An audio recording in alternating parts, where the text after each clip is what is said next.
You hear it before you see it. A low growl, closer than it should be. No gun, no fence, no neighbor to call. Just you, a fire in the dark. Something out there weighs more than three of you combined. That's roughly the same weight as a small car parked outside your window right now. If even one ancestor lost this fight, you would not be reading this sentence.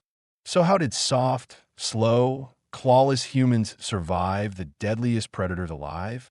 Not by being stronger. That part still surprises researchers today. And the strangest part? Some of what kept them alive is still running inside you.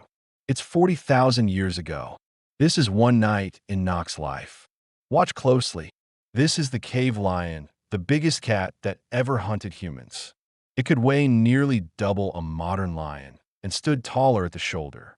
It didn't just hunt deer and bison. It hunted anything that smelled like food, including people. Wolves hunted in packs of 6 or more, patient enough to circle a camp for hours. Then versus you today, the unease of walking alone through a parking garage at night, same wiring. Then versus you today, that jolt when you hear a noise outside, same circuit, same ancient fear. Ash could smell a predator long before Nock could ever see one coming. That's one reason humans and wolves started sleeping close to the same fire. Cave hyenas were just as dangerous and bold enough to raid a sleeping camp. Archaeologists have found human bones gnawed by hyena jaws, proof this fear was real. Children and elders were watched closest because predators always test the weakest first. So every choice Nock made after dark had one job: stay alive until sunrise. But here's the wild part. Humans didn't outrun these predators or outmuscle them at all. They outsmarted them, starting with the single most important tool humans ever controlled: fire. Most predators are wired to avoid open flame. Fire was the very first alarm system. Green would make more smoke than flame, and smoke alone could push a curious predator back. Keeping the fire alive through a storm was its own nightly battle, one Nock never won by luck. Then versus you today. That porch light you leave on all night? Same instinct 40,000 years later. Fire did more than scare predators away. It protected the one thing they wanted most.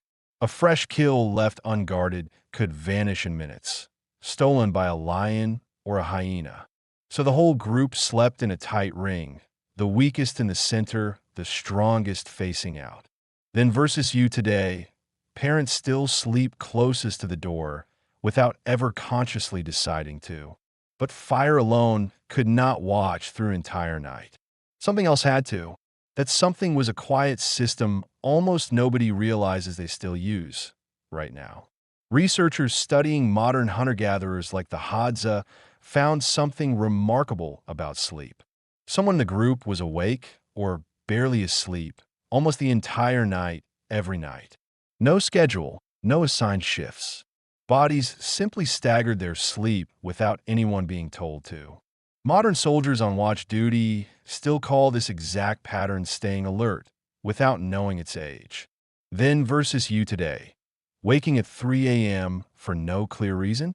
That's the same ancient sentinel switch. Then versus you today. That light sleep before a big day tomorrow? Same nervous system, same purpose. Even Ash slept this way. One ear always aimed toward the dark tree line. A sleeping group wasn't just a pile of individuals. It behaved like one watchful animal. This is why loneliness at night still feels dangerous, even behind a locked apartment door. Your body still expects a circle of people breathing close to you in the dark. But watching wasn't always enough on its own. Sometimes the predator had to be met directly. Nock learned to read tracks the way you read a text message, instantly, without thinking twice. A broken twig, a scattered feather, a fresh print, each one was data about danger nearby. Then versus you today. Checking a weather app before leaving home? Same instinct, reading the environment for risk. Children were taught to identify predator signs before they were taught almost anything else. This wasn't paranoia. Missing one warning sign could end a person's story before it truly began. Caves weren't empty real estate waiting for humans. Cave bears already called most of them home. Standing up, a cave bear could tower over 3 meters, nearly the height of a room. A cave bear's claws alone could be longer than a human finger, built for digging frozen ground. Some caves showed claw marks scratched so deep, Nock could read them like a warning sign.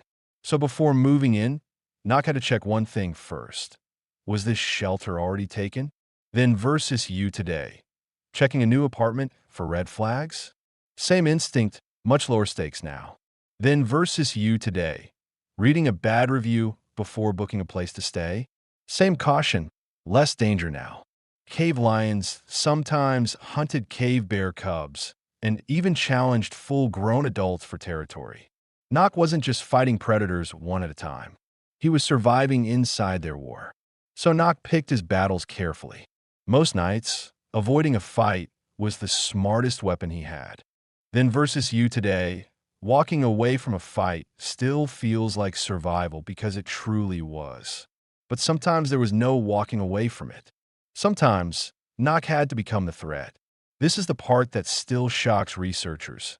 Ancient humans hunted cave lions right back. Fossil hunters found a lion skeleton with a spear wound, direct proof of a real hunt. Some hunters even kept the pelt afterward, claws still attached, worn like a badge of survival. Then versus you today, wearing a wolf logo, a tiger jersey, same old urge, just different fabric now. Hunting a cave lion took the whole group, careful timing, and total trust in each other.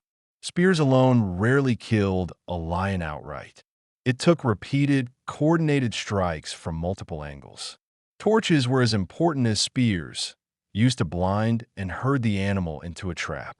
One mistake, one moment of hesitation, and Nock could become the meal instead of the hunter. This is the exact moment every survival instinct you still carry was actually built for. None of this was a myth passed down. It was a nightly, physical reality for Nock. They won, not with claws or raw speed, but with cooperation sharper than any single tooth. That one night, the whole group's odds of surviving winter jumped, one less predator to fear. Then versus you today, that rush after a huge team win at work? Same ancient reward, same relief.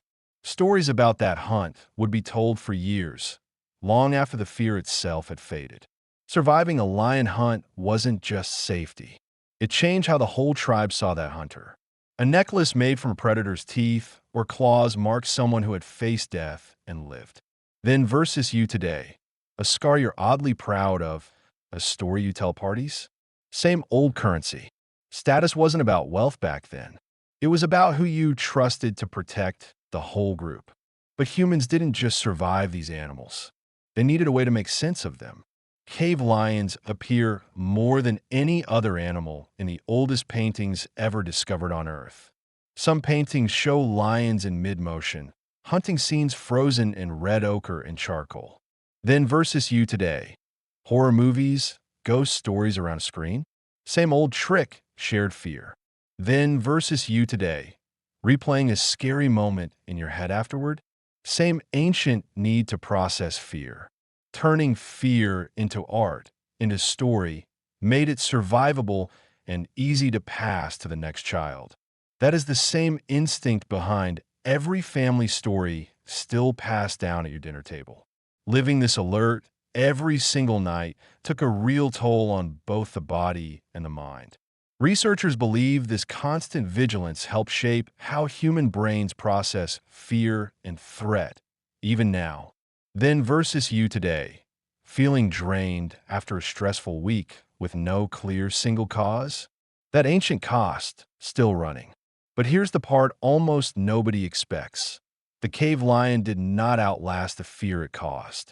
Around 14,000 years ago, the cave lion vanished from the entire Earth completely. Researchers believe growing, better organized human hunting groups were part of the reason it disappeared. The deadliest predators of that world never actually defeated humans. Humans simply outlasted them all. Then versus you today, every light you switch on at night is that same fire, still quietly burning. You are not descended from the strongest side of that ancient story. You're descended from the smartest. Every generation that survived passed these same habits down, mostly without ever explaining why. You inherited the instincts. You just forgot you ever needed the reason behind them. Every instinct that kept Nock alive that one night is still quietly running inside you right now.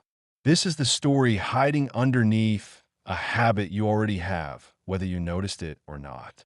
So the next time you check a lock twice or flinch at a strange noise, you'll know why. Same human, different world. If your ancestors could outthink a predator twice their size, what noise scared you last night? Tell me below. I read every single comment. Subscribe if you want to keep meeting the version of you that lived 40,000 years ago. Next time, what happened when Nock got sick with no doctor for 100 miles around? And now,